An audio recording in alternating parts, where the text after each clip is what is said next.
ओम नमः शिवाय। हमारे सनातन हिंदू धर्म में कई व्रत त्योहार मनाए जाते हैं। हिंदू धर्म में महिलाओं के लिए करवा चौथ का विशेष महत्व है। यह त्योहार कार्तिक मास के कृष्ण पक्ष की चतुर्थी तिथि के दिन मनाया जाता है। महिलाएं इस दिन पति की लंबी आयु के लिए निर्जला व्रत रखती हैं और रात को चंद्रोदय के बाद व्रत खोलती हैं।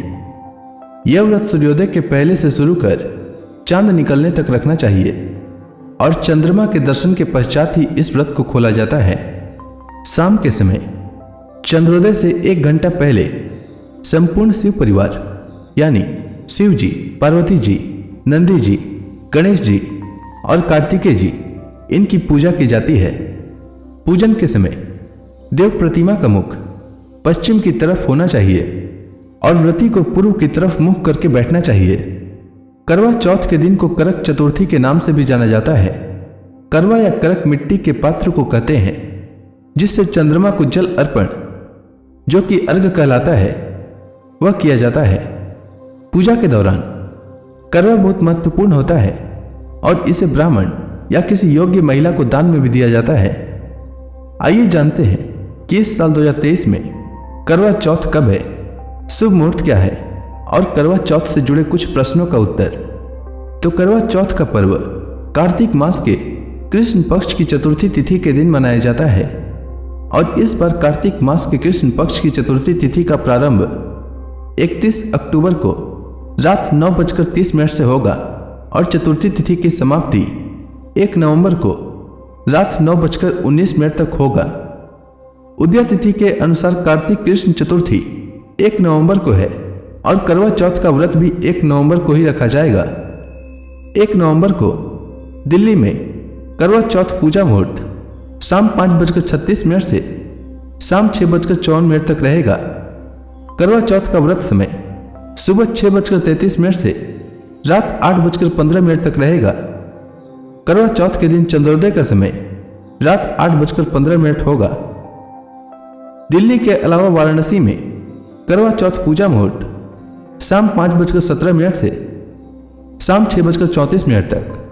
करवा चौथ का व्रत समय सुबह 6:05 से रात 8 बजे तक और करवा चौथ के दिन चंद्रोदय रात 8 बजे होगा। इसके अलावा कुछ अन्य शहरों का पूजा मुहूर्त और चंद्रोदय का समय आप स्क्रीन पर देख सकते हैं। अगर शुभ मुहूर्त से जुड़ी कोई प्रश्न हो तो आप कमेंट सेक्शन में पूछ सकते हैं। आइए जानते हैं करवा चौथ व्रत की पूजा विधि के बारे में। तो करवा चौथ के दिन सुबह सूर्योदय से पहले स्नान आदि करके पूजा घर की सफाई करें, फिर सास द्वारा दिया हुआ भोजन करें और भगवान की पूजा करके निर्जला व्रत का संकल्प लें। यह व्रत व्रती को संध्या में सूर्य अस्त होने के बाद चंद्रमा के दर्शन करके ही खोलना चाहिए और बीच में जल भी नहीं पीना चाहिए। संध्या के समय एक मिट्टी की वेदी पर सभी देवताओं की स्थापना करें। इसमें 10 और 13 करवे रखें। पूजन सामग्री में धूप, दीप, चंदन, रोली, सिंदूर आदि रखें। दीपक में पर्याप्त मात्रा में घी रखना चाहिए जिससे वह पूरे समय तक जलता रहे। चंद्रमा निकलने से लगभग 1 घंटे पहले पूजा शुरू की जानी चाहिए। अच्छा हो कि परिवार की सभी महिलाएं साथ पूजा करें। पूजा के दौरान करवा चौथ की कथा का श्रवण करें। चंद्र दर्शन छलनी के द्वारा किया जाना चाहिए और साथ ही दर्शन के समय अर्घ्य के साथ चंद्रमा की पूजा करनी चाहिए। चंद्र दर्शन के बाद बहू अपनी सास को थाली में सजाकर मिष्ठान, फल, मेवे, रुपए आदि देकर उनका आशीर्वाद लें और सास उसे अखंड सौभाग्यवती होने का आशीर्वाद दे। आइए अब जानते हैं करवा चौथ से जुड़ी अक्सर पूछी जाने वाली सवाल।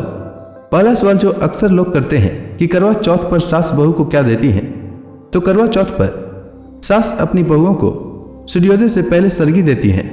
इस सरगी की थाल में मिठाई, मठरी, मेवे, फल, कपड़े, गहने, पूरी व सेवई होती है। दूसरा सवाल जो अक्सर लोग करते हैं कि करवा चौथ पर सास को क्या दें। तो करवा चौथ पर महिलाएं व्रत खोलने के बाद अपनी सास को करवा, मीठे पकवान, कपड़े और सुहाग से जुड़ी वस्तुएं देती हैं जिसे बायना भी कहा जाता है। तीसरा सवाल जो अक्सर लोग करते हैं कि करवा चौथ की रात को पति पत्नी क्या करते हैं। तो करवा चौथ को पत्नी पूरे दिन व्रत रखने के बाद शाम को चंद्रमा के दर्शन कर अर्घ्य अर्पित करती हैं। इसके बाद पति करवा से पत्नी को पानी पिलाते हैं और फिर कुछ खिलाकर उनका व्रत तोड़ते हैं। उम्मीद है आपको करवा चौथ से जुड़ी जानकारी अच्छी लगी होगी। धन्यवाद।